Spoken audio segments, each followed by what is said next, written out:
To be sexually harassed at work is extremely tormenting.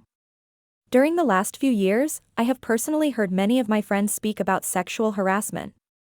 Many times, it becomes a topic of discussion when we meet that they've heard of it happening to someone at their workplace, or they've witnessed it or it happened to them. One thing that really struck me is that, at the beginning of harassment, few of them don't even know that they are being sexually harassed. Yes. They don't know that they are being sexually harassed. For a story, I do not have to go far. It happened to my sister in the year 2014. My sister was working in the travel industry. She was appointed in the Bangalore office of a highly reputed travel company recognized worldwide. However, the Bangalore office was a small setup, with around 15-20 people. Being fresh out of college, she was so excited with her first job. She was enthusiastic and ready to eagerly take on the work allotted to her. As days passed by, her manager, a man aged around 35, started leaving chocolates on her desk. She thought, being the youngest in the organization, she was being pampered. Chocolates soon graduated to little trinkets. Now, she didn't know what to do. As long as it was the chocolates, she was fine. But gifts was something she didn't like. Every time she received one, she would go into the manager's cabin in his absence and keep the gifts back at the manager's table, thinking that it is better to subtly reject than to confront.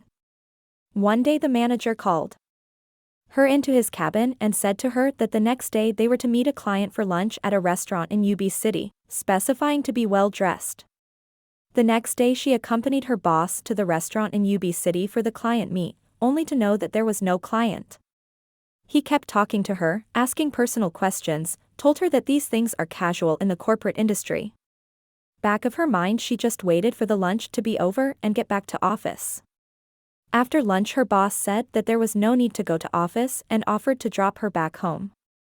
However, she insisted that she had pending work, and making it quite obvious that this whole episode disgusted her, she walked out, took an auto and got back to the office. The following days were hell for her. Work piled up, with unreasonably shortened deadlines. She didn't know what to do next, how to complain. Whom to complain to? The place did not have an internal complaints committee, and the HR head sat in the Mumbai office. Ultimately, what she did was resign. However, before resigning, she wrote an email to the HR mentioning her ordeal and the cause for her resignation. There was no outcome to the complaint she filed. This is what happens in most cases.